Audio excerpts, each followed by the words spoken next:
Bem-vindos e bem-vindas ao terceiro episódio do nosso podcast 1 em cada 4, falar sobre saúde mental. No episódio de hoje falaremos sobre saúde mental versus doença mental. Apesar de se falar cada vez mais sobre saúde mental, continua a existir muita confusão entre os dois conceitos e essa confusão influencia a forma como olhamos para o bem-estar psicológico, como reagimos ao sofrimento emocional e até como tratamos uma perturbação mental. Compreender esta diferença é essencial para combater o estigma, promover a literacia em saúde mental e reforçar a ideia que todos temos saúde mental para cuidar, mesmo quando não existe doença. Para conversar sobre este tema, tenho o prazer de apresentar o Dr. Luís Filipe. É psicólogo desde 2000, especialista em Psicologia da Educação e em Psicologia Clínica pela Ordem dos Psicólogos Portugueses. Doutorado em Psicologia da Educação. Desde 2007 exerce funções no Centro de Apoio ao Estudante do Instituto Politécnico de Leiria. Dá por isso apoio numa faixa particularmente desafiante do ponto de vista da saúde mental, uma vez que os estudos recentes têm mostrado o aumento da ansiedade e do stress, bem como dos sintomas depressivos entre estudantes universitários, tornando essencial a existência de espaços de apoio psicológico. Muito bem-vindo, Dr. Luís. É Muito um obrigado. gosto muito grande contar aqui com a sua presença e também com a sua experiência, que certamente contribuirá para que consigamos esclarecer quem nos ouve. Esperemos que sim. E para falar de um tema onde está tão bem alocado, não é? Ou seja, ali mesmo, e falávamos disso ainda há pedaço, ainda em off, está ali mesmo, muitas vezes, no limbo entre aquilo que é a doença mental e a saúde mental, mas com sofrimento. Certo. Antes de mais, obrigado pelo convite. Obrigada. E eu fico sempre, não sei, esta coisa de ter muita experiência, não sei se é bom ou se é mau. Sinto-me sempre mais velho. Bom, eu trabalho num contexto, que é o contexto do ensino superior, onde vamos ter muita malta nova, e isso é um gosto, porque é sempre... Eu acho que é mais eficaz a intervenção psicológica junto da malta mais jovem, e isso é sempre muito, muito gratificante saber que temos algum tipo de impacto. Então, neste contexto do ensino superior, nós temos... Bem, para já eu tenho várias áreas de intervenção, e isto vai ser importante até para distinguir a saúde mental da doença mental, mas eu já lá vou, já volto aqui, das diversas áreas, mas para dizer que nós temos um arco-íris, aliás, um degradê de situações, assim, um degradê de cinzentos de situações que podem ir desde uma situação gravíssima, como seja uma psicose, e até algumas situações de autismo e tudo mais, Certo. situações mais complexas, até situações que são perturbadoras da vida da pessoa, mas que de facto não encaixam nada naquilo que é doença mental, tem a ver com pequenas alterações daquilo que é a vida normal da pessoa. Eu vou só voltar aqui um passo atrás para contar ou para explicar uma coisa que tem a ver muito com a vida do psicólogo ou da psicóloga. Pronto, nós são mais psicólogas do que psicólogos, portanto eu gosto sempre de dizer que são psicólogas. Eu dou formação de ética na ordem dos psicólogos nos cursos de estágios do ano júnior, não é? Exatamente. E quando vou ler o código deontológico, em vez de estar a dizer os psicólogos / as psicólogas, etc., eu disse, somos mais psicólogos, portanto somos todos psicólogos.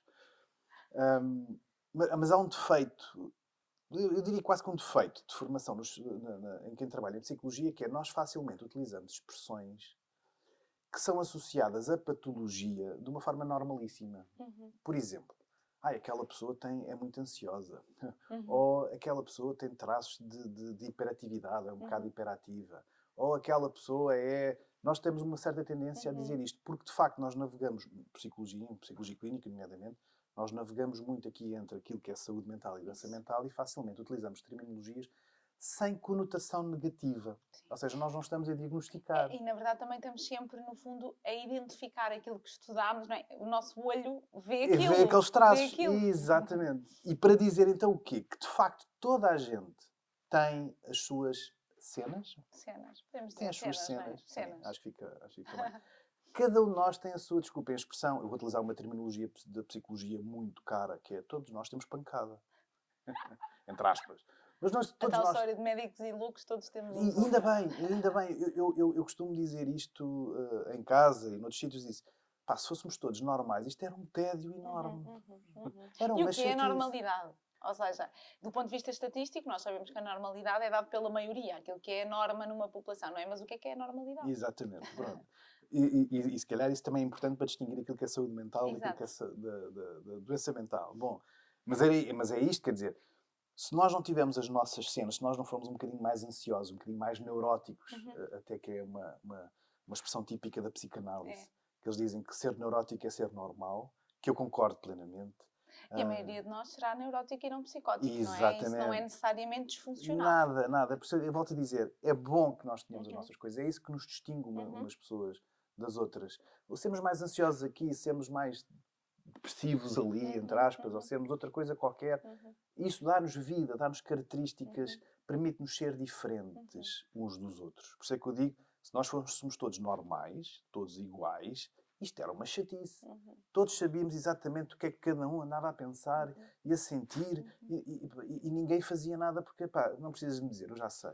Olha, eu queria te dizer, não precisas, eu já sei o que é que tu me vais dizer. Ah, tu percebeste? Claro, eu percebi. Funcionaríamos todos da mesma maneira. Da mesma não é? maneira. E não, E por no favor. limite também não desenvolveríamos Nada. competências sociais Nada. para nos adaptarmos aos contextos. Não é? Nada, Porque, nada. se por um lado, e aqui desculpe estar a interromper, Sim. mas se por um lado é bom que nós tenhamos todas as nossas cenas, por outro lado, ou seja, é bom no sentido em que elas se tornam características idiosincráticas nossas, não é? Por outro lado, isso é também uma forma de responder aos contextos. Ser ansioso numa fase de mudança, por exemplo, de certeza contacta com isto inúmeras vezes, não é necessariamente ter uma doença mental. Atravessar um período de muita ansiedade, quando eu mudei para uma cidade nova, para uma escola nova, não é?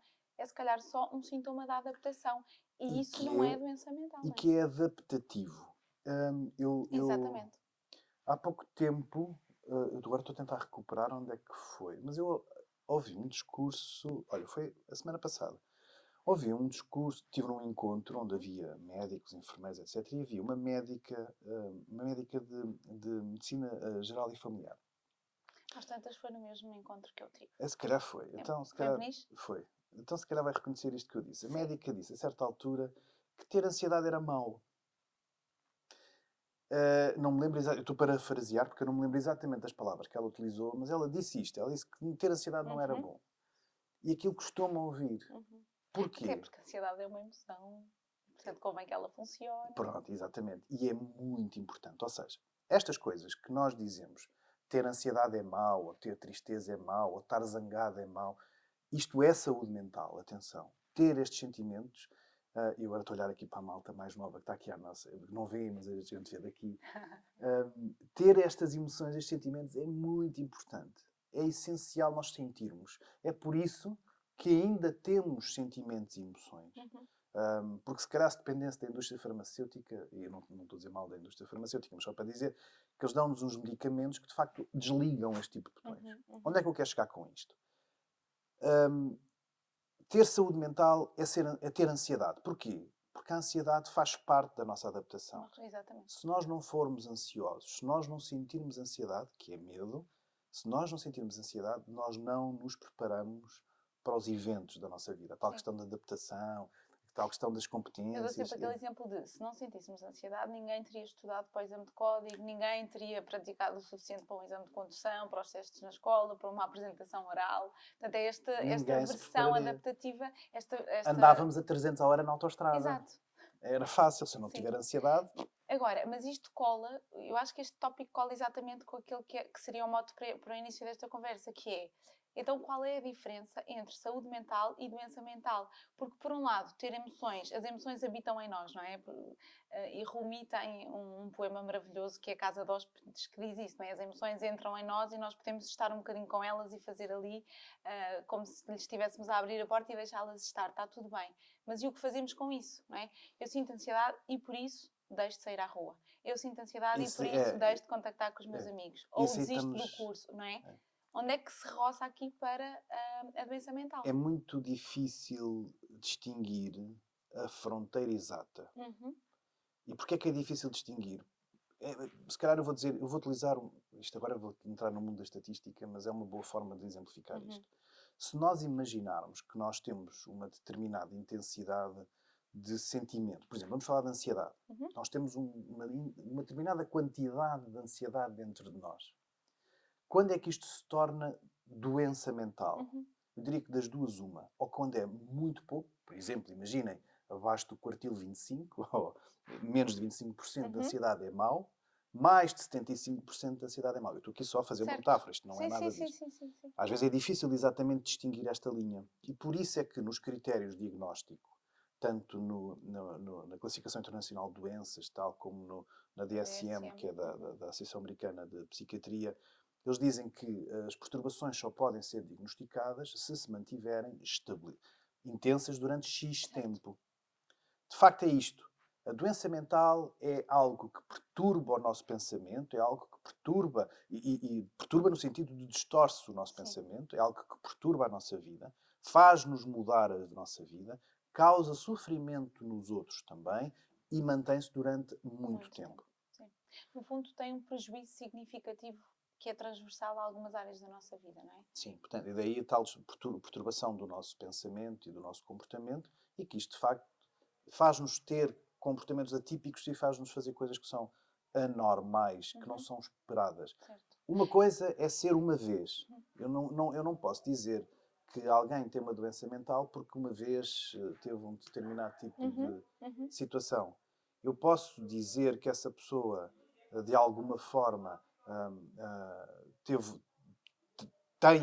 tem uma doença mental se esse comportamento se repetir X vezes. E aqui há que dizer que muitas vezes aquilo que traz prejuízo, e não sei se concorda, Dr. Luís, aquilo que traz prejuízo para o funcionamento da pessoa, por exemplo, ao lidar com os sintomas de ansiedade, é uma tentativa de lidar com o que sente. Exemplo, uma pessoa que tenha desenvolvido ou que tenha experienciado um primeiro ataque de pânico num determinado sítio, não é? É bem provável que passe a evitar aquele sítio porque se recorda e porque evoca todos os sintomas que vivenciou foram verdadeiramente difíceis. E, portanto, entramos no círculo vicioso. uma tentativa de não voltar a sentir uma coisa que foi tão difícil é deixar de ir, por exemplo, num elevador, não é? Aqui juntando um bocadinho a agrofobia. E estes evitamentos começam a trazer prejuízo, não é? Quando, na verdade, a primeira tentativa foi lidar com uma coisa tão intensa que eu senti. Portanto, na tentativa de lidar com estes sintomas tão intensos, eu passo a ter comportamento de evitamento ou de fuga, que, na verdade, depois me podem trazer prejuízo à minha vida. É aquilo que eu costumo dizer que é stress pós-traumático. Portanto, um ataque de pânico Mais ou menos, não é? origina o stress pós-traumático e depois origina outro tipo de fobias. Portanto, a pessoa fica traumatizada porque teve aquele ataque de pânico. Pois, exato. Não necessariamente o stress não é stress pós-traumático do ponto de vista pós-traumático. exatamente, Sim, não mas é, sim, que a lógica é esta. de alguma maneira, e também para aqui para nos perceberem, que a pessoa fica condicionada ao que vivenciou naquele espaço, não é? Ficou condicionada ao desconforto, à sensação de descontrole. Aquilo que há bocadinho dizia, que nós em psicologia utilizamos muito facilmente determinado tipo de terminologia para caracterizar coisas que são normais. Lá está, é como o stress pós-traumático. Estou a falar em stress pós-traumático, mas não é no sentido do condicionamento, ficarmos condicionados. Então, doença mental tem a ver com isto, que é qualquer coisa que é muito intenso, muito característico e muito desorganizador da vida da pessoa e de quem está à sua volta. De facto, nós temos doenças mentais graves, como sejam as psicoses. E dentro das psicoses temos umas mais graves do que outras, mas as esquizofrenias... Bipolaridade... Daqui depende muito da psicose bipolar, depende muito, porque depois há umas que são mais graves, outras menos graves, etc. Temos outras situações que estão cruzadas com a doença mental, como seja o caso do autismo. Sim.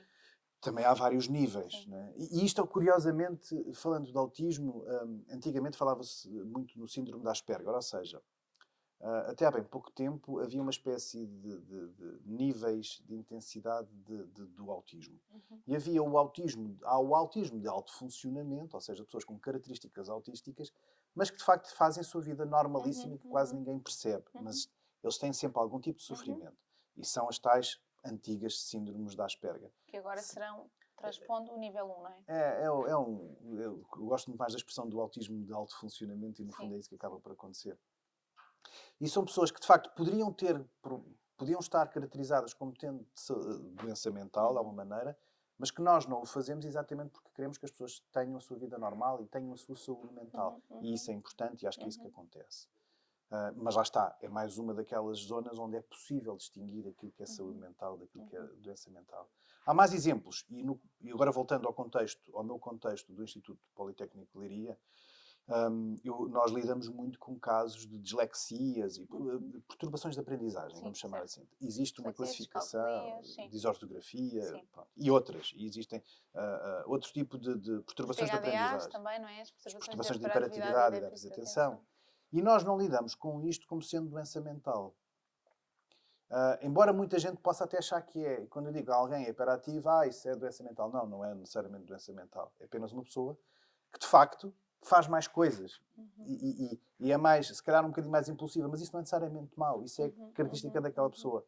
Mais a mais, essa hiperatividade pode ser exatamente aquela característica que lhe pode dar sucesso na sua vida pessoal e profissional. Quem diz isto diz outras coisas. Há pessoas, por exemplo, a dislexia. Vou voltar aqui à dislexia, que é muito comum. Eu trabalho na Escola Superior de Artes e Design, das Caldas da Rainha.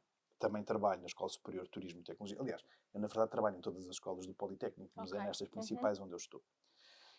Na escola da ESAD, eu diria que há um elevadíssimo número de pessoas com dislexia.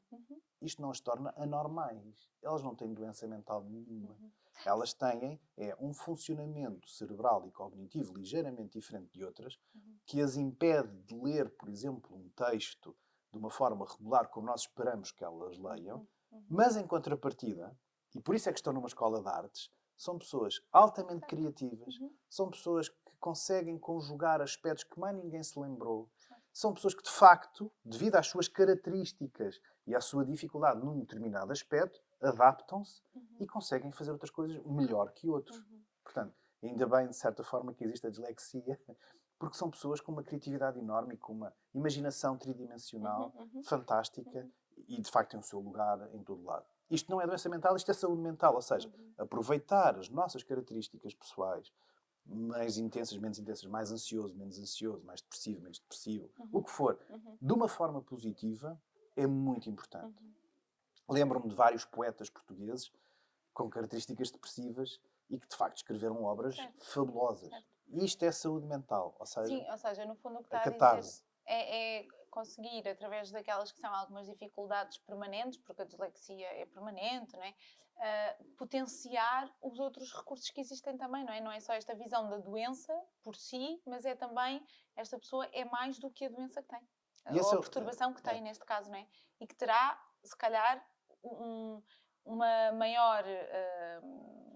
será muito melhor que nós, por exemplo, se calhar na área da criatividade. E, portanto, tem aqui pontos de corte, se calhar, melhores do que nós noutras áreas que não têm a ver com a leitura e com a escrita. Por exemplo, nessa competência pode estar um bocadinho mais isso é saúde diminuída, mental. mas tem outras, não é? E isso é saúde mental, ou seja, eu perceber as minhas características, que se calhar em determinados contextos podem não ser as melhores, mas saber adaptar e utilizar estas minhas características de forma positiva, isso é saúde mental. Ou seja, saúde mental tem a ver com isto, que é utilizar os meus recursos, conhecer-me minimamente, ser capaz a tal questão das competências, a tal questão de ser capaz de gerir minimamente as minhas emoções e etc.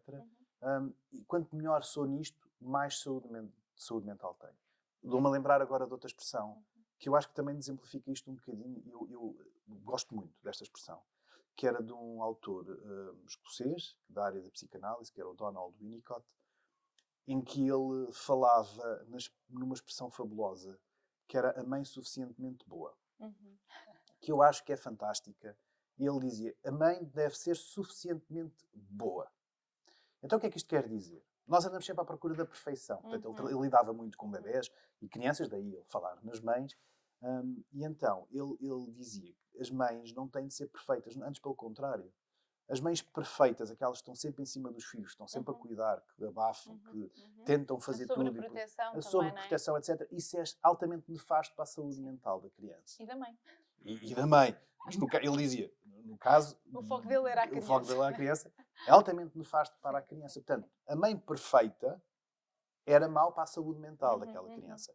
A mãe suficientemente boa era aquela que fazia o que podia, fazia o que conseguia, mas também falhava como pessoa. Quer dizer, se calhar não conseguia interpretar bem aquele choro daquela criança, se calhar a sua ansiedade pedia-lhe de fazer ali qualquer coisa, ou deixava, se calhar, a criança andar no chão a gatinhar e há ali um bocadinho de pó, etc. Não sei.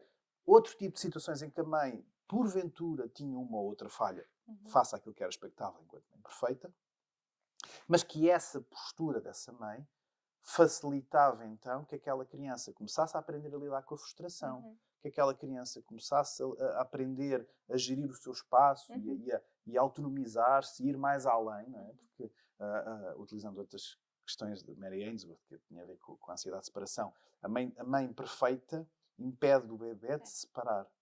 E é preciso que o bebê... Cria insegurança, não é? Cria insegurança e, portanto, esta mãe suficientemente boa, a mãe com falhas, também ensina à criança como é que se tem que lidar com as coisas. Ou pedir, olha, tu não estás a perceber, olha, eu estou-te a chamar, tu não me estás a ver, mas anda cá que eu preciso de ti. A mãe perfeita é aquela que antecipa. Portanto, eu gosto muito desta expressão para dizer isto. Nós temos de ter as nossas cenas, as nossas falhas. Isto faz parte da saúde mental. E para mim isto é positivo. Isto para mim é positivo. E isto que dizia, eu acho que é muito importante, que é a capacidade de eu perceber, ok, eu posso ter alguma disfuncionalidade numa parte da minha vida, seja na área da leitura e da escrita, ou posso não corresponder àquilo que é o esperado, ou àquilo que são os padrões, mas eu conhecer muito bem as minhas limitações, conhecer muito bem também as minhas competências. Eu não diria muito bem. Porque muito ninguém bem, no sentido em que estar inteirado da maneira como funciona. Ou seja, eu sei que tenho limitações, sei que tenho competências, isto será sempre um fator protetor da saúde mental. Exatamente. Não é? Porque era isto que dizia ainda há pouco, que é, ok, mas se eu souber que tenho dislexia, se souber que tenho esta dificuldade na leitura e escrita, mas também reconhecer as minhas competências, saber muito bem as áreas de bom funcionamento, isto é protetor para a minha saúde mental e permite-me cuidar melhor daquilo que funciona bem e também daquilo que funciona menos bem. Tenho um exemplo ótimo sobre isto. E vale também para a malta que está ali a olhar para nós. E a ouvir. E há bocadinho dizíamos que eles todos têm olhos lindos, porque são todos com olhos claros, não é? Pronto. Uma coisa Aliás, só estão aqui por isso. Não, só foram escolhidos ali. Foram escolhidos a dedo. Um exemplo que eu dou muito... Aliás, no contexto do ensino superior, nós lidamos muito com a pressão. A pressão que o estudante coloca sobre si próprio ou a pressão que a família coloca sobre o estudante. A pressão tem que ter sucesso. E ter sucesso... É ter boas notas? Não é ter boas notas, é ter as notas todas. Pronto. É ter tudo, porque só assim é que conseguem ter emprego, só assim é que conseguem ter dinheiro e ser bons na vida. Pronto. Em primeiro lugar, há uma expressão do... Não sei se alguma vez viram o filme do Momento da Verdade. Não. Karate Kid. Eu sou muito velho. Pronto. Então, acho que é no Karate Kid, que é um famosíssimo filme, pai, com 40 anos, ou algo do género. Há uma cena final em que o nosso herói consegue ganhar, apesar de lesionado, ganha lá um combate de karaté. E o que perdeu o combate de karaté, que tinha que ganhar, e tinha lá um mestre dele que era muito mau. Pronto. Eu agora já não me lembro se esta cena é no final do filme 1, se é no início do filme 2, não interessa, mas é numa dessas. Em que o mestre vira-se para o segundo e diz: o segundo lugar não é lugar nenhum e parte-lhe o troféu. Ou seja, é primeiro lugar ou nada. Pois, exato. É uma outra expressão que também se utiliza nos Jogos Olímpicos, que é o segundo lugar é o primeiro dos últimos. Odeio este tipo de coisas. Sim. Isso fomenta esta competitividade e a níveis de ansiedade de desempenho muito elevados, não é? Muito elevados, e depois temos perturbações por causa disto. Sim. Bom, onde é que eu queria chegar? E há um bocadinho, voltando então àquilo que estava a dizer. Uma das coisas que nós fazemos no contexto da escola e do ensino superior é lidar com esta questão da frustração. Certo. E os estudantes têm que aprender onde é que são capazes de ir. E, por exemplo, quando eu lhes pergunto assim, então, ok, que nota é que gostaria de ter nas suas notas? Eles dizem, eu queria ter uma boa nota. Pois, o que é uma boa nota? O que é uma boa nota? Para ele. Porque pode ser uma boa... Para nós pode ser, não é? Exatamente, porque uma boa nota é uma coisa meio vaga. Exato. O que é uma boa nota? Uma boa nota é uma boa nota, pode ser um 12, um 13, um 14, um 15, um 16. E depende de uma série de variáveis que não se isolam, não é? Depende da disciplina, depende do quanto eu estudei para aquilo. E é exatamente aí que nós vamos tocar. Que é, o que é uma boa nota? Se este estudante tiver um 18, para ele uma boa nota é um 19. Exato. Se este estudante tiver um 19, para ele uma boa nota é sempre o 20. Porquê? Porque, como ele não definiu exatamente o que é uma boa nota é sempre aquilo que ele não teve. E então... Essa coisa podia ser melhor. E depois, se tiveste um 19, podias ter tido um 20, ou qualquer coisa assim do género. Era só mais um bocadinho. Se tiveste um 20, podias ter tido outros 20 também. E este é o problema das boas notas. Então, o que nós trabalhamos com os estudantes é, vamos definir um objetivo. Mas vamos definir um objetivo realista. Do género, ok. Exatamente, ou seja, vamos ver. És bom a matemática, por exemplo. Não sou tão bom a matemática. Então, se calhar é mais difícil teres o 20. a matemática. Uhum. Ok, as aulas são difíceis? As aulas são um bocadinho complicadas. Então, se calhar, ainda mais difícil é ter... Os exames são fáceis ou são difíceis? São muito difíceis. Então, vamos lá ver. Se calhar, ter o 20 não depende só de ti, também depende destas características. Tens tempo para estudar? Se calhar não tenho muito tempo para estudar. Então, vamos lá ser realistas. Pronto. Vamos definir uma nota, um objetivo. Pode ser... Tu, se calhar, achas é um aluno de média 18. Então, vamos... Matemática é o ponto fraco, vamos definir 16. Tudo o que vier de 16 para cima, ótimo. Significa que tu no próximo teste, em vez de quereres ter 16, já vais querer ter 17. E já pode ir subindo de grau a grau. E tem a ver com isto, que é eu ser capaz de aceitar as minhas características, adaptar-me a elas e depois então melhorar a partir daí. Quando há um bocadinho dizia, se calhar nós não temos que conhecer muito bem, porque nem nós, e muitos dos psicólogos clínicos fizeram terapia também não se conhecem muito bem, fazem psicologia clínica e fizeram terapia. Andamos todos a tentar conhecer. Vamos nos conhecendo, Pronto, não é? vamos nos conhecer, até porque depois mudamos ao longo da vida. Exatamente. Mas isto é muito importante, que é, nós temos que nos conhecer minimamente para podermos então aproveitar. Não criarmos ideias falsas sobre nós próprios, não criarmos objetivos irrealistas para nós próprios e percebermos onde é que nós podemos de facto se ingrar. Ter boa saúde mental passa por ser capaz de tomar decisões. Boas ou más, mas conseguir tomar decisões. Há muita gente que não consegue tomar decisões. Há pessoas que não podem tomar decisões elas próprias. Não são suficientemente autónomas.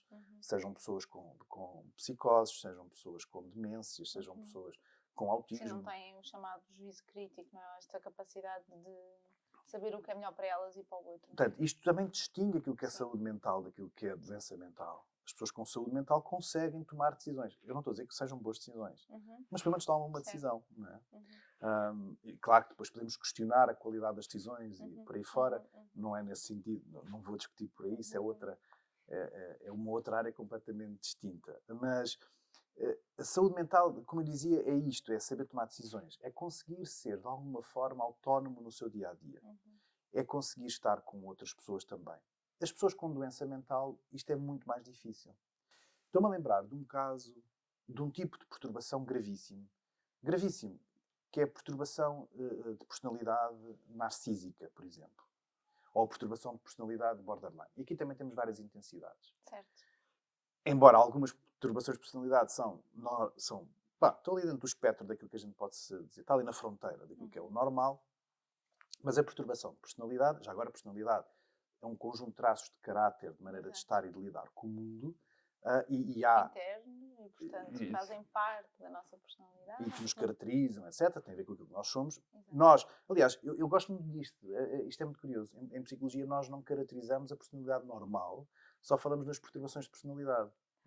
Depois é tudo igual. Sai daquilo, né? Tirando estes 3 clusters, o resto está bom. O resto está bom. Desde que não tenha aquilo, está tudo bem. Desde que não seja... Está tudo ótimo. E isso acho que é positivo. Acho que é uma abordagem positiva. Portanto, nós temos algumas perturbações de personalidade, como, por exemplo, eu estava a dizer, a narcísica e algumas borderline. Depois, se for preciso, explico um bocadinho melhor o borderline, mas o narcísico são pessoas que... Estas pessoas narcísicas são pessoas que acham que são os melhores. Que acham que todos os outros não prestam, que sabem tudo. Padrão de grandiosidade, não é? Sim, padrão de grandiosidade. Sim. E agora temos aí tem algumas... direitos especiais que poderiam ser concedidas coisas acima da lei, não é? Esta visão de soberania sobre os outros. Eu não preciso de falar muito para percebermos que existe até uma figura muito famosa hoje em dia no mundo que encaixa perfeitamente nestes traços todos. Qual é o problema da perturbação narcísica de personalidade? A pessoa não sente que tem. Não tem insight. Não tem esta capacidade de olhar para dentro, identificar aquilo que está bem e que está mal. Mas ela também não quer. Pronto. A verdade é que ela também não quer ver isso. Até porque esta maneira de funcionar, pronto, isto aqui já é profissional, é muitas vezes protetora de outras coisas que estão diminuídas. Exatamente. Mas sim. Aqui a psicologia explica isto tudo. Exatamente. A jeito de brincadeira, Freud explica, mas pronto, é um bocadinho esta brincadeira. Mas é isto, sim. Há uma explicação, obviamente, racional para isto. Exato. Mas estas pessoas provocam mal-estar nos outros. As pessoas que vivem à volta destas pessoas sofrem imenso porque são constantemente denegridas, porque são criticadas, porque são desvalorizadas, porque são muito maltratadas. Ora, esta pessoa tem uma perturbação de saúde mental. Porquê? Porque causa um enorme mal-estar nos outros que rodeiam e não tem a mínima noção, nem quer mudar isso. E aqui só acrescentando, Dr. Luís, normalmente estas pessoas chegam à consulta não pela perturbação da personalidade, mas porque normalmente deprimem, não é? Porque tudo Ou então aquilo não que é vão de não, ou não todo. vão de todo. É- Por isso Era, é que se calhar a prevalência ainda é baixa porque não há forma de os diagnosticar. Mas quando chegam, não chegam porque, olha, sim, eu sim. sou uma besta e trato mal toda a gente. Não, habitualmente o padrão de relação, o estilo interpessoal levou a que todos se afastassem, família incluída, portanto estamos aqui a falar também muitas vezes na família de Sim, sim, origem sim. Porque, por e na sofrimento. família nuclear. E muitas vezes deprimem, não percebem muito bem, muitas vezes até vêm com queixas dos outros, mas as pessoas são todas umas Eu lembro, patetas e é isto que as traz depois à consulta, eu não é? tive um caso em consulta de clínica privada em que era uma pessoa que veio à consulta e que queria, no fundo, queria que eu validasse o facto de ele maltratar as outras pessoas. Ou seja, São todos uns eu venho cá incompetentes. porque eu preciso que você me diga que de facto os outros são maus. Exato. E como eu não disse nada disso, ele depois foi-se Sim. embora. São pessoas que não aderem. Mas lá está, é aquela, já, embora não tenha a tal psicose, nem esquizofrenia, Sim, autismo, sim, sim, mas sim. a sua forma de estar no mundo causa um Uhum, enorme uhum, sofrimento nos sim. outros que estão à sua Também volta. poderíamos falar aqui, por exemplo, dos esquizoides ou dos esquizotípicos, não é? Que às vezes têm, que Uhum. agrava muito e que também são altamente disfuncionais do ponto de vista das relações sociais e que muitas vezes algumas delas evoluem depois para questões mais psicóticas e etc. Mas também devo dizer, aqui entre nós que ninguém nos ouve, há umas também são muito interessantes e que se calhar se não forem assim, volta atrás, também não dá sala à vida. Eu acho que Certo. também é importante. Sim. Desde que não cause sofrimento, isto é importante, desde que não haja sofrimento, ou muito sofrimento para a vida da pessoa, nem muito sofrimento para a vida das pessoas que estão à volta dela, e as pessoas às vezes integram-se. Epá, meus amigos, ótimo, fantástico, Sim, eu acho que sim. isso E acho à que é bom a maneira delas diversidade. também, não é? Ou seja, esta ideia de que todos temos de estar integrados e ser expansivos da mesma maneira, também não é? As pessoas encontram uma forma delas estar, costumo dizer que é uma forma polida, estão ali, polidinhos, É isso de que eu estou a acordo com dizer, aquilo que estão são. adaptados, encontraram o seu Sim, nicho, sim. pá, ótimo. E Sim. o E muitos deles mundo, funcionam. e o Funcionam mundo bem. é tão diverso, Sim. tem tanta coisa, que nós conseguimos encontrar o nosso lugar, algures. Sim. Não é? Há pessoas que se calhar são tão com déficit de atenção. Eu vou dar um exemplo, não estou a dizer que seja assim, mas por exemplo, pessoas com déficit de atenção, se calhar irem para a tropa até é bom. E até tão bem. Há pessoas com características de psicopatia. Eu trabalhei num estabelecimento prisional durante alguns anos, nomeadamente aqui nas Caldas, e foi a melhor escola que eu tive. Eu posso garantir que havia lá indivíduos que seriam ótimos soldados. Acredito. Porque precisavam daquela estrutura. E se tivessem estado naquela estrutura, teriam sido muito úteis à sociedade. O contexto, não é? O enquadramento em que estamos é soberano muitas vezes e ele pode potenciar ou pode trazer-nos, ou pode por um lado potenciar o que temos de bom e por outro lado pode trazer o que temos em falta também, não é? Neste sentido de esses tais presidiários se calhar foram para o contexto que precisavam para depois Sim, desenvolver exatamente, competências para conseguirem... exatamente. E Sim. nesse aspecto aprende-se muito. Eu acho é que a sociedade tem que estar muito focada em dar espaço às pessoas e tem que também estar focada em dar ferramentas às pessoas para elas desenvolverem a sua saúde mental. Nós evoluímos muito desde o tempo em que o Salpêtrière era o hospital em França, em que se prendiam as pessoas e houve aquele momento em que se começou a olhar para as pessoas não daquela forma animal da doença mental, com outros olhos. Isto já foi há 250 anos ou coisa que o valha. E nós evoluímos muito para aquilo que temos hoje em dia. E de facto, hoje em dia, nós sabemos, pá, calma, Melhor, a doença melhor mental não é que tudo doença mental. As pessoas não são todas perturbadas, nem não sei o quê. As pessoas com psicose conseguem ter a sua vida normal, embora tenham momentos em que possam ter surtos psicóticos, mas conseguem fazer a sua vida. Nós evoluímos imenso e, portanto, não temos... Às vezes até é mau olharmos para isto. Ainda há sítios onde se procura a doença mental, onde é os tontinhos. Não é? Nós não vamos ao psiquiatra porque eu não sou tonto, porque eu não sou doido. Eu não vou ao psicólogo porque não sei o quê.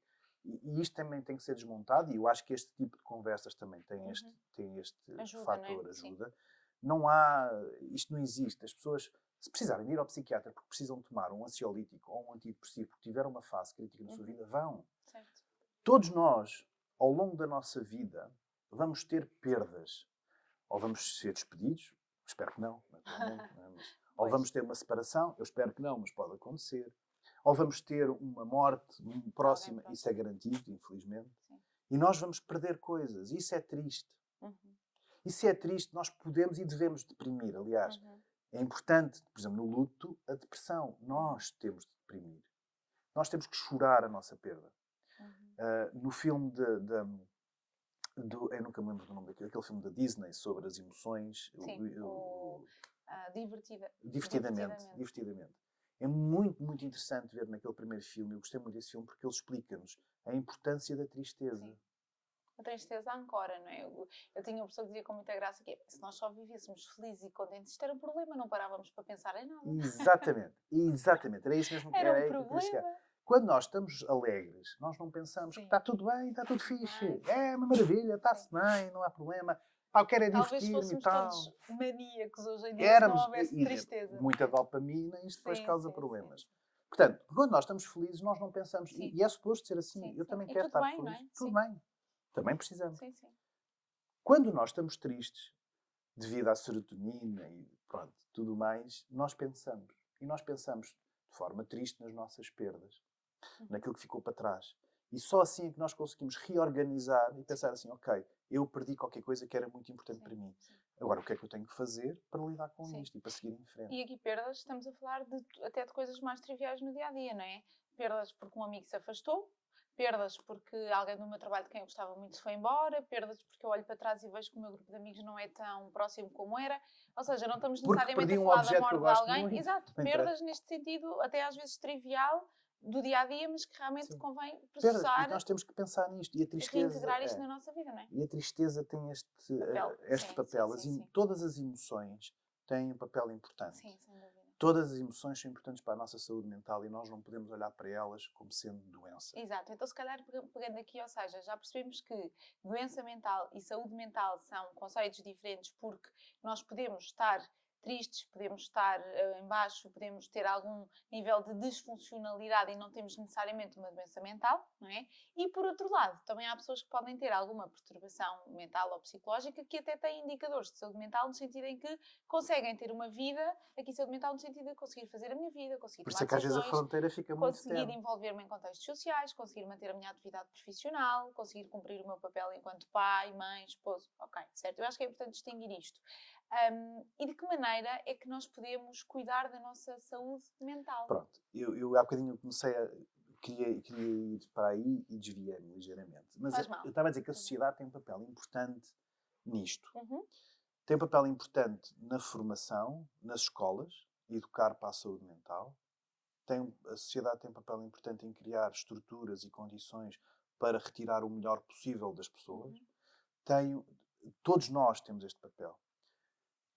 Eu acho, infelizmente, que nós estamos a viver um período em que as pessoas estão muito mais focadas no branco e preto, catalogar e tudo muito estanque, e nós estamos a voltar a uma fase, já tivemos lá e estamos a voltar um bocadinho a esta fase, que não é muito boa. E acho que isto acontece muito porque as pessoas não só têm medo do diferente, como não percebem. Pronto. Causa estranheza. Como não percebem, onde é que isto se encaixa? Vamos encaixar na caixa do... Não percebemos e, portanto, é ali naquela caixa dos maus. E eu estou a dizer isto porque, por exemplo, eu vi há bocadinho uma notícia de que, infelizmente, isto aconteceu nos Estados Unidos e também, infelizmente, os Estados Unidos depois é um modelo para muitas coisas, por causa lá dos problemas que eles estão a ter com o governo, do shutdown. Se nós vamos ver isto daqui a algum tempo, este podcast já não diz nada a ninguém, mas neste momento há um shutdown no governo dos Estados Unidos e aquilo que quer pegar, e como há portanto, está fechado, há pessoas que não recebem. Então, o governo americano está algumas a trabalhar, outras em casa sem vencimento também. E o governo está a aproveitar para despedir pessoas. Então, a notícia que eu vi há bocadinho foi que o Departamento de Educação dos Estados Unidos está a despedir todas as pessoas que estão no departamento que lida com as necessidades educativas específicas. Isto é grave. Porque estão a dizer que as pessoas que são especialistas em lidar com dislexias e com outras coisas... Com necessidades educativas especiais, e intervir junto desta população de alguma maneira... Estas pessoas estão a ser despedidas logo. A sociedade está a impedir pessoas com características que podem ser perfeitamente utilizadas e têm que aprender a fazer isto, está a impedi-las do conhecimento, está a impedi-las de tudo aquilo que nós já sabemos sobre isso, e elas vão ter que atravessar outra vez um período negativo. Eu lembro-me de conhecer pessoas, por exemplo, no contexto da prisão, lembro-me de um indivíduo de 30 anos que ele dizia: eu sou burro, sou limitado, sempre fui, não percebo nada disto, e portanto, olha, por causa disso me parar à prisão. Eu nunca fiz a escola, nunca consegui fazer a escola. E quando eu fui fazer, eu por acaso tive uma ideia. Olha, eu vou-lhe fazer um despiste de dislexia. Tinha uma dislexia grave. nunca teve apoio. E este era um indivíduo que, se tivesse tido apoio, podia ter sido canalizado e aproveitado de uma forma útil. Sim, nós também sabemos que o impacto das necessidades educativas especiais, o impacto e os apoios têm vindo a ser cada vez mais estudado e os apoios cada vez mais alocados.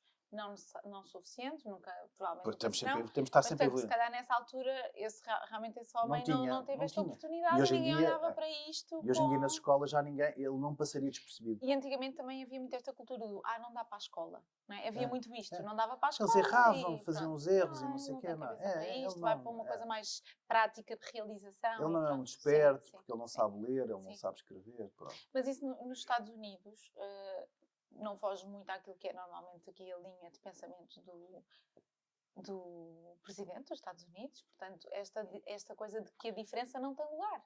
Portanto, a diferença não tem lugar, porque atrapalha, é só por causa disso. Porque é preciso alocar recursos para uma coisa em que atrapalha.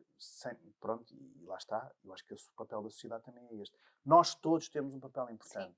Nós todos temos que saber aceitar que as coisas podem ser diferentes. Nós todos temos que aceitar que todos nós somos diferentes. Não é? Faz lembrar todos diferentes, todos iguais, de há uns anos atrás. Sim. Mas é isto. E o nosso passo importante é aceitar, ok, aquela pessoa pode ter qualquer coisa, não quer dizer que seja doente, eu não tenho que estar doente. E lá tem está, mesmo não tendo uma coisa. doença, pode precisar de ajuda. Ou seja, também convém dizer isto, a pessoa pode não ter necessariamente uma doença mental, ou uma perturbação psiquiátrica ou psicológica, mas naquele momento estar a precisar de ajuda. E daí também estão cá os psicólogos. Exato.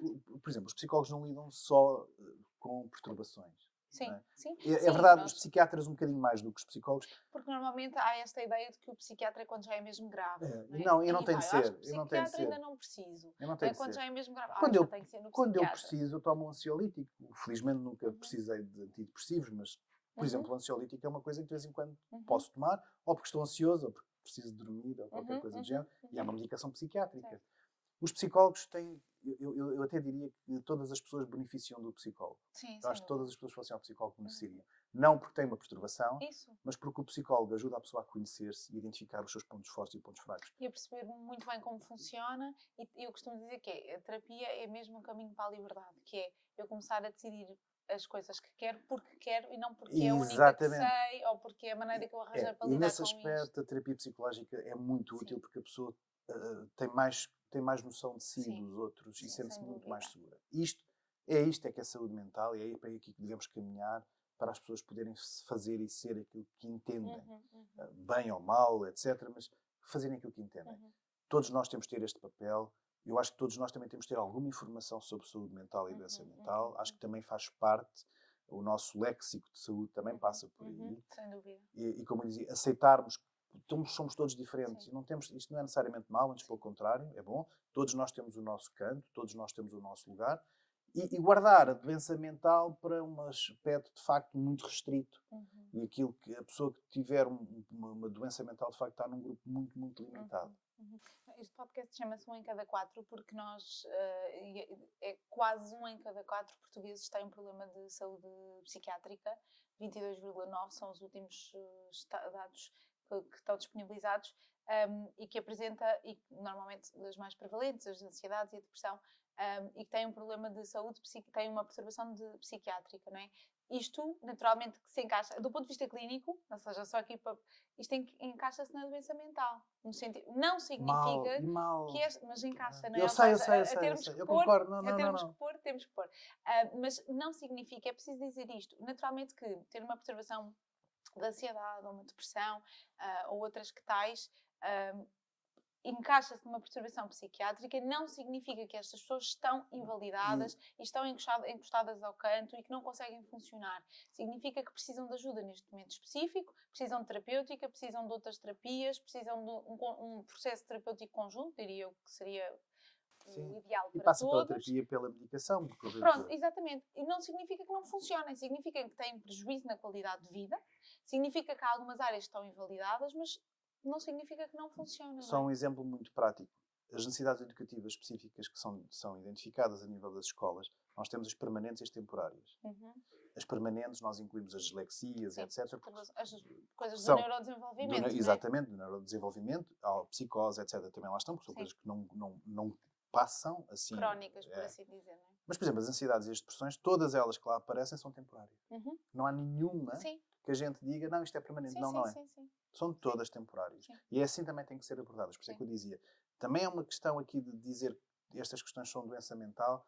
Pá, eventualmente sim, mas são temporárias. Sim, sim, sim. Sim, e a verdade, tivemos já aqui também a conversa com o Dr. Rodrigo Santos e ele falava, por exemplo, também nas psicoses, não é? Estima-se que os adultos que venham a ter um episódio psicótico não significa que evolua necessariamente para esquizofrenia ou para uma doença psicótica. Muitas vezes o episódio é resolvido e a pessoa continua a ter uma vida normal, adequada, ajustada. Portanto, há muitas coisas que são temporárias. Talvez aquilo que possa depender é a qualidade dos apoios prestados, o tempo que a pessoa esteve à espera para ter apoio ou que levou até conseguir procurar ajuda, não é? Isso talvez também seja uma condicionante ou possa privilegiar ou prejudicar o processo, não é?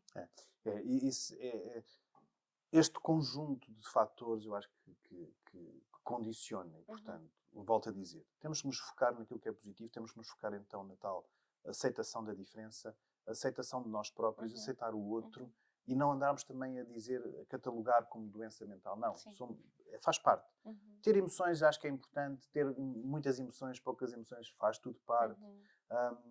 O que interessa é que sejamos capazes de ser minimamente autónomos, sejamos capazes de tomar as nossas decisões, sejamos capazes de fazer a nossa vida, sejamos capazes de atingir aquilo que nós queremos, que cuidemos daqueles que estão à nossa volta da melhor forma possível e vamos guardar a doença mental só para, de facto, uma pequena porcentagem. Os portugueses, curiosamente, são ótimos em identificar estados emocionais alterados. A nossa língua permite e facilita muito isso.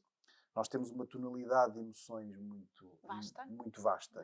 Por isso é que nós somos muito melhores a identificar estados emocionais do que, por exemplo, os nórdicos, que em termos de incidência de ansiedades e depressões é tudo muito menor. Porque nós aqui falamos mais depressa. Não a reconhecem? Nós temos muito mais facilidade em identificá-los. A depressão mesmo lá é um bocadinho pior por outros fatores. É mais grave quando é depressão por causa do isolamento. Sim. Mas nós aqui identificamos tudo muito mais facilmente. A nossa língua permite-nos isso. E às vezes também exageramos por causa disso. Sim. Eu diria que estar despertos para as emoções nunca é mau. Não, é? Não. Agora depende depois da maneira como se verbaliza e como se utiliza esta etiqueta, não é? E falar. O que a gente tem que fazer é falar. Sim. Falarmos. Há um deixar cá muito dentro giro só... da Ordem dos Psicólogos que se chama Falar Ajuda, que foi feito, se eu não me engano, na altura do Covid. Muita coisa foi feita na altura. Foi produzida nessa altura, posso estar aqui a errar, mas penso que foi isso. E que às tantas, agora não me recordo do nome do psicólogo que está a fazer o vídeo, mas com uma comunicação excelente, e que diz falar ajuda.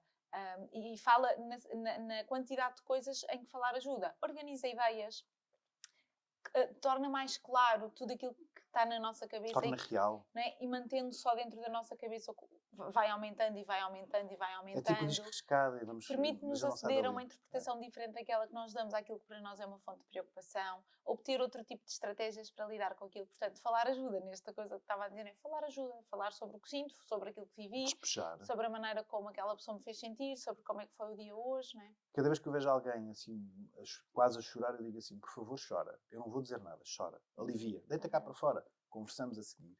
E isso é saudável. A pessoa despeja. Sim. E a seguir já está em condições de conseguir falar sobre o assunto.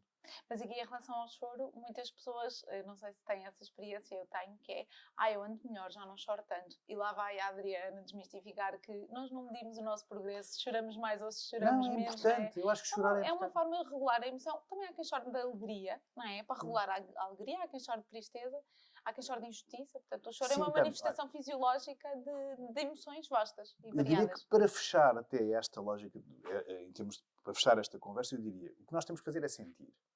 E isso é saúde mental. E estar atentos, não é? Sim. É, sentir. Porque se nós sentirmos, estamos atentos àquilo que estamos a sentir. Certo. Isso é saúde mental. Na verdade, normalmente quem não tem saúde mental são aquelas pessoas que de facto não conseguem sentir ou identificar aquilo que estão a sentir. É aí que entramos, se calhar, numa franja mais complexa. Estou a simplificar, naturalmente. Sim. Mas é o conselho, é falemos, sintamos, estejamos presentes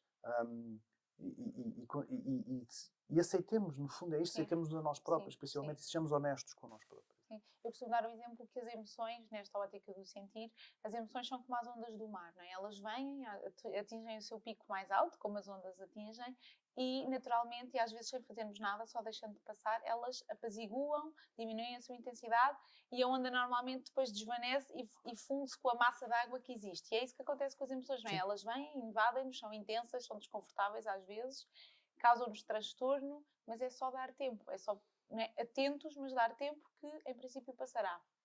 Se não passar, há que procurar ajuda.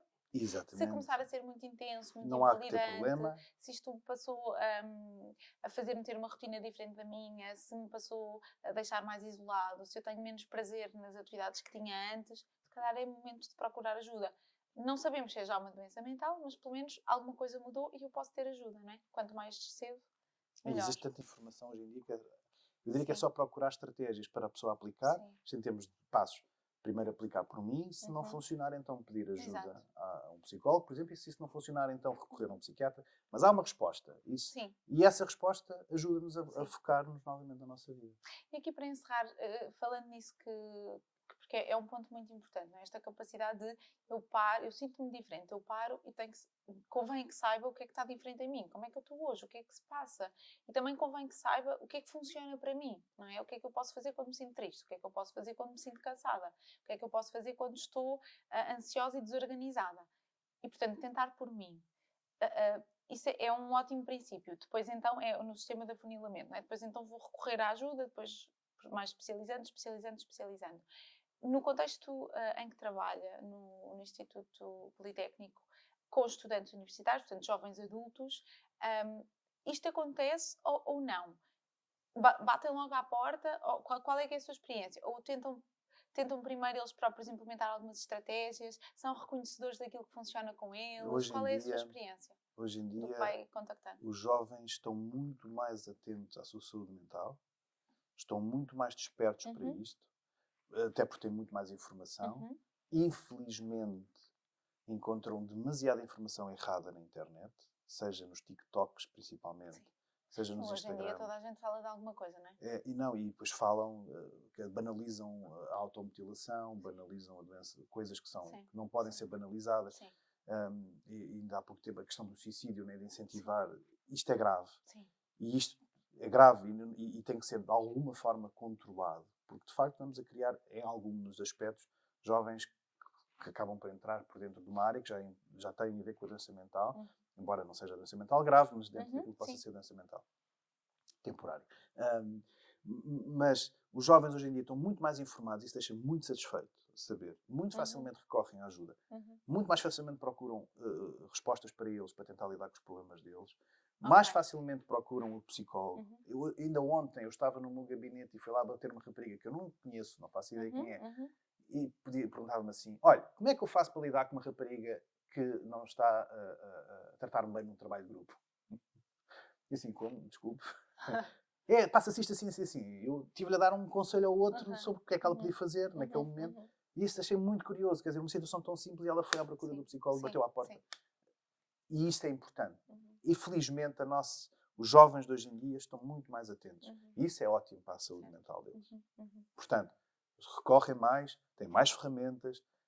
E é bom que continuemos assim. E é bom também que eles próprios também aprendam a distinguir aquilo que é bom daquilo que é mau. E essa é uma fase importante que nós também temos que intervir. Sim, e esta geração, aproveitando que está tão informada e que realmente anda bastante mais atenta a estas questões de saúde mental, eu acredito que possa também ir semeando nas suas famílias, nos seus pais, não necessariamente com grandes palestras, como mas a história às vezes da uma coisinha reciclagem. ou outra vai ficando, não é? Isto é como a história da reciclagem. Começou-se a dar formação aos jovens sobre reciclagem. Eles educaram os pais. E eles educaram os pais. E aqui a saúde mental é a mesma coisa, porque os jovens já diziam aos pais, olha, eu estou triste, deixa-me estar. Eu já vou falar contigo. Eles educam os pais para estas coisas. Sim, porque às vezes também temos pais, e aqui naturalmente, mas temos pais aflitos a lidar, vem um filho triste, perigo, está triste, perigo. Nós não podemos ser perfeitos quanto pais. É isso. Muito bem.